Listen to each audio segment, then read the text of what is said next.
Sup, you beautiful bastards. Welcome back to the Philip DeFranco Show. I'm definitely not faking this energy, baby. Running at 100%. Welcome back to the Philip DeFranco Show. Hit that like button if you want me to punch you in the throat, and let's just jump into it. Yo, first up today, over the last 24 to 36 hours, there's been a lot of talk about Biden very much leaning towards forgiving up to $50,000 of student loan debt, and it's resulted in headlines like, student loan forgiveness of $50,000 is getting more and more likely, says top Democrat. But today, this is what we saw. All my faults! No, I'm sorry, wrong clip. This one. Secondly, I am considering dealing with some debt reduction. I am not considering $50,000 debt reduction, but I'm in the process of taking a hard look at whether or not there will be additional debt forgiveness. And I'll have an answer on that in the next couple of weeks. The timing of this decision or whatever the hell is going to happen, it is important because the Biden administration has continually extended the moratorium on loan payments and interest, with the most recent extension being right around the corner, August 31st. It was the sixth time the freeze was extended, and according to a report last month from the Federal Reserve Bank of New York, nearly 37 million borrowers have saved about $195 billion from the moratorium through April of 2022. And that same report also reportedly found that student loan borrowers who didn't benefit from the extended moratorium had 33% higher rates of delinquency on other debt, excluding mortgages, than those who did. And personally, I'm very interested to know your thoughts on debt forgiveness, because according to polls, people are actually very split. According to a recent Harvard Youth poll, more than 80% of Americans between the ages of 18 to 29 want the government to take action when it comes to student debt relief. But less than 40% of that group think that it should be canceled for everyone, which, of course, while less than 50%, is a bump from 2020, which was 5 points lower. It was also interesting to look at the demographics of those who took part in the poll. As far as canceling debt for everyone along party lines, 48% of Democrats backed it, 39% of independents, 20% of Republicans. Though of Republicans, Forbes noting even 73% of Republicans want the government to take some form of action. There also appear to be a difference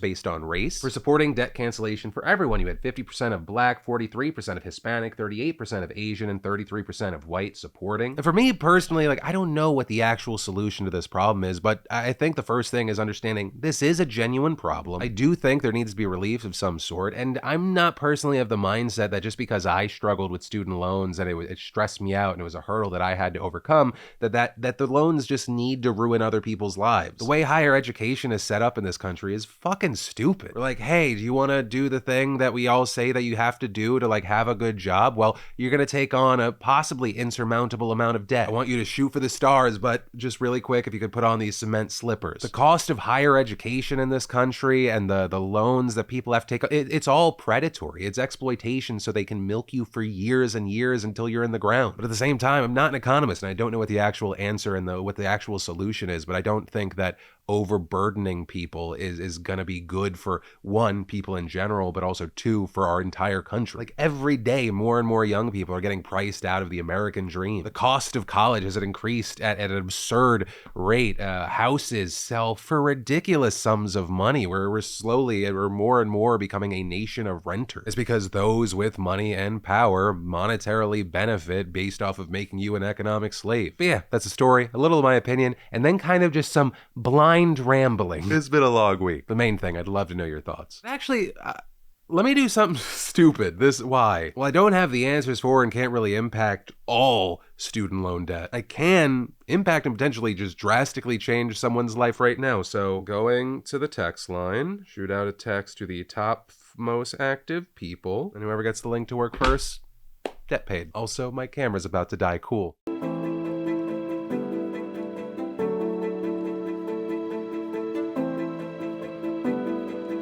Biggest thing is right now I'm currently about $40,000 in debt, but you gotta get in debt apparently in order to survive in this country. It's ridiculous because every year it's just expensive. It's the fees, it's the coursework, it's all of those extra things, and I live at home. If I were living on campus, I would have to pay for the college housing and all of that extra stuff too, so it would be even worse off for me in the end. Jesus. I'm trying to think of how to say this next part, because it's a little bit sensitive. I, every now and then, like to try and do something nice to trick myself into thinking I'm a nice person. And so what I'd like to do is to pay off all your loans right now. Wait, Wait, really? Yeah. So the 40 that you're facing now, I'll get that to you. Sure. Yeah, no, that would that would help out a ton. I'll have my lawyers and accountants yell at me tomorrow, and we'll figure out how to do it. And then we'll do it. But from that, I want to take a second to thank the fantastic sponsor of today's show, ZipRecruiter. If you've ever had trouble finding qualified candidates for a job opening, or you're just looking to expand your team right now, you should be using ZipRecruiter. ZipRecruiter is the #1 rated hiring site in the US because they make it super easy to send your job description to 100 plus top job sites with just one click. And ZipRecruiter's easy to use dashboard lets you sort, review, and rate your candidates all in one convenient place. So with just a few clicks, you can easily invite your top choices to apply, encouraging them to apply faster. And their powerful matching technology also learns from your candidate ratings and sends you similar candidates, matching the right people with the skills and experience needed for the job. ZipRecruiter's suite of tools provides a competitive advantage against other employers, so you can feel confident you're always getting the very best available candidate. So if you're looking to find the best candidates for your current or next job opening, head over to ZipRecruiter.com/DeFranco to find the most qualified candidates today. And then, in massive news, going into the 2022 midterms, Democrats can gerrymander too, they just kinda suck at it. Right, so where I'll start is that yesterday, New York's highest court struck down a congressional map drawn by the state's Democrats. In the decision, the New York State Court of Appeals agreed with Republicans who had argued that the map was unconstitutionally gerrymandered to benefit Democrats, with the court calling the map unconstitutional as drawn with impermissible partisan purpose, which also sounds like the name of an alt-DC punk band. Notably, the court also condemned the Democrats for ignoring a constitutional amendment approved by voters in 2014 that aimed to limit political influence in redistricting, including by creating an independent entity to draw a map that the legislature would then vote on. But the commission, literally created to prevent partisan gerrymandering, was unable to decide on a map because of its own partisan stalemate. So with no final map produced, the Democrats basically said, well, we just can't not have a map, so if you won't make one, we will. But the version the legislature passed and New York's governor signed into law redrew lines so the Democrats could have gained as many as 3 new seats in the U.S. House of Representatives, which would be massively significant in an election where Republicans are expected to make major gains, both because of public sentiment and because of gerrymandering in other states. So of course, Republicans sued, with the lower court also striking the map down. And as far as what happens next, in their order, the appeals court justices took away the legislature's ability to make the map and instead delegated it to a court-appointed neutral expert. And while the judges did say there was enough time to finish the map before the election in June, they also added the congressional primary elections will likely need to be moved to August. And ultimately, where I'll end this story is kind of on the note of Democrats sucking at gerrymandering. Because unfortunately, gerrymandering is part of our political landscape. It just happens. But the two primary parties that we have in this country handle it completely differently. As Dave Wasserman explained in a thread yesterday, shorter 2022 redistricting. It's permissible to brazenly gerrymander in some states, mostly red, but not others, mostly blue. As long as that's true, you're not going to end up with a fair or equitable national House map. Then going on to list the 13 states on track for GOP gerrymanders versus the 7 states on track for Democratic gerrymanders. And as far as court or commission maps, listing the state and noting it's 181 districts in states that Biden won, and as far as states that Trump won, it was only 26 districts. And it feels like the really unfortunate lesson we get from this story and this situation is that the more willing, and actually willing might not be the right word, the more able you are to disenfranchise voters and manipulate maps in your favor, misrepresent populations, communities, breakdowns,